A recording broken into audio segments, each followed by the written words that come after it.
a Adrián Alegre, jefe del Servicio de Hematología del Hospital Universitario La Princesa. Buenos días, Adrián. Muchísimas gracias por acompañarnos en Negocios Televisión. Adrián, no sé si tiene el micrófono silenciado porque no le escuchamos. Disculpen. Buenos días y muchas gracias por la invitación. Solucionado. Muchas gracias a usted por acompañarnos. Como jefe del Servicio de Hematología, no sé si podemos empezar por un repaso a cuáles son esas patologías hematológicas más frecuentes, ya que muchos no conocemos realmente cuáles son esas patologías más frecuentes en ese campo. Bueno, el cáncer hematológico es un cáncer especial. No son tumores sólidos y representan en humanos el 10% de los cánceres. Fundamentalmente afectan a los órganos hematopoyéticos, donde se produce la sangre, la médula ósea, y suelen ser las leucemias agudas y crónicas, los linfomas y el mieloma múltiple. Aproximadamente en España se diagnostican al año 30.000 casos de cánceres hematológicos, de neoplasias hematológicas, es decir, aproximadamente entre el 10 o el 15% de los tumores. ¿Y cuáles son? Hablábamos un poco de avances y de innovación junto a nuestra anterior invitada. No sé cuáles son los tratamientos más innovadores en este campo para tratar a esos pacientes que son el 10%, como decía. Bueno, son procesos en ocasiones con una presentación muy aguda, como son las leucemias agudas, y son procesos en los que se ven implicadas muchos tipos de células. Los avances más importantes se basan en que podemos decir ya que la quimioterapia en muchos casos está desterrada y se emplean fármacos basados en el sistema inmune contra la propia enfermedad. Son, por tanto, las estrategias de inmunoterapia las que más han contribuido a mejorar los anticuerpos monoclonales dirigidos contra estas enfermedades, la terapia con células CAR, que son linfocitos modificados genéticamente contra el propio tumor, con un gran éxito en los linfomas y ya aprobados y disponibles y accesibles en nuestro país, y también combinaciones que han conseguido que una enfermedad como el mieloma múltiple pueda hablarse de curabilidad o cronicidad, enfermedades que antes eran incurables. Es decir, los principales avances es la inmunoterapia y terapias dirigidas específicas basadas en los mecanismos biológicos del desarrollo de estas enfermedades de la sangre.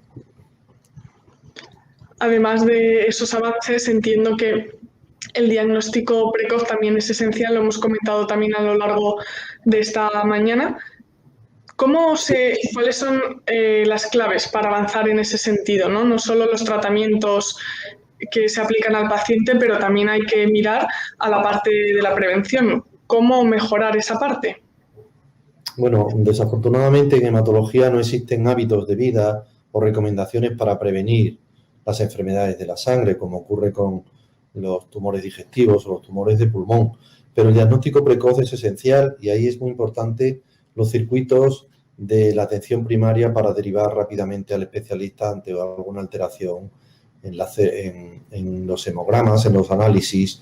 Y luego es muy importante también los circuitos preferenciales en los hospitales para ante cualquier sospecha de adenopatías, vitromegalias o sospecha de analítica con pruebas alteradas, diagnosticarse cuanto antes. Se ha avanzado mucho en este sentido, puesto que estas enfermedades se diagnostican en la sangre es muy accesible y a eso que los oncólogos hablan de biopsia líquida, nosotros lo hemos hecho siempre con los aspirados de la médula ósea o el análisis de la sangre periférica. Es decir, los oncohematólogos, los hematólogos que nos dedicamos al cáncer de la sangre, conocemos que una buena biopsia líquida es un examen de la sangre adecuado por un especialista.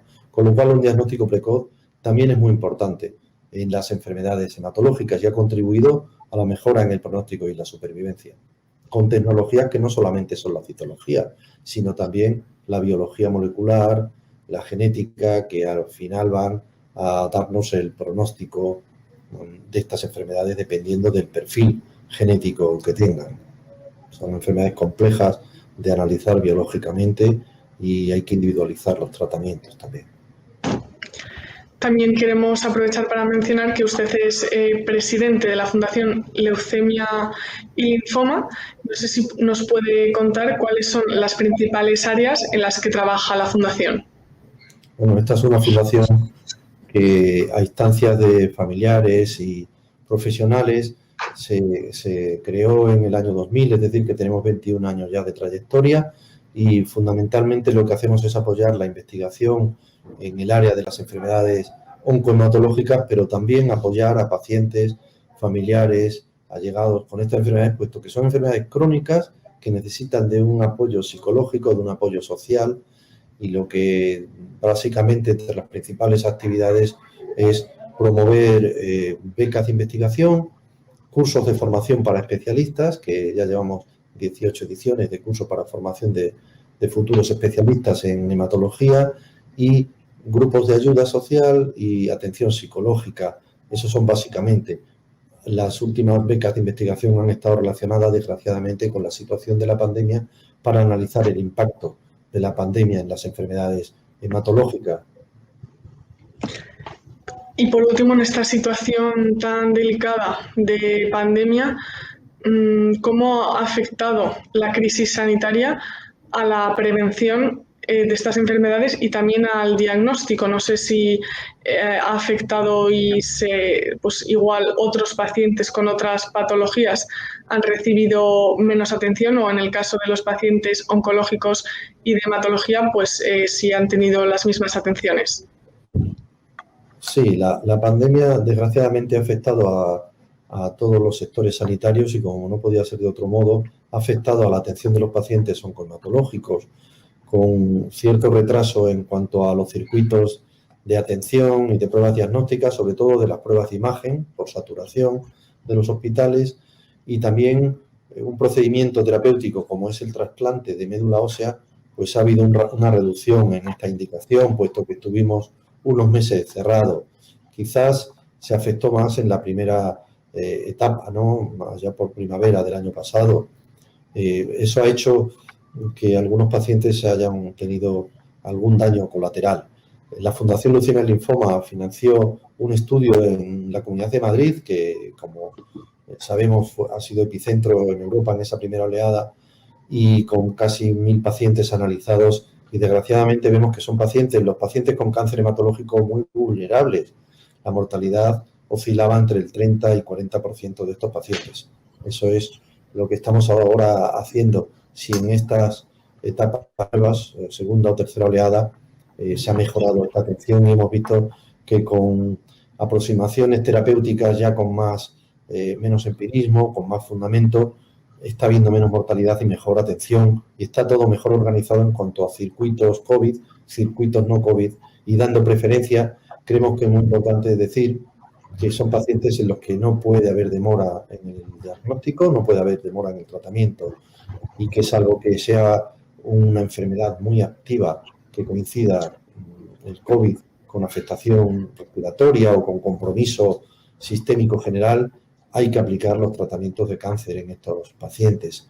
Y luego quiero aprovechar para decir, ya hay posicionamiento de la Sociedad Española de Hematología y de las fundaciones científicas, que los pacientes más vulnerables, inmunodeprimidos, como son los pacientes con cáncer hematológico, han de ser prioritarios también para la vacunación, para la prevención de que no desarrollen esta enfermedad por su alta vulnerabilidad y por su alta morbi-mortalidad.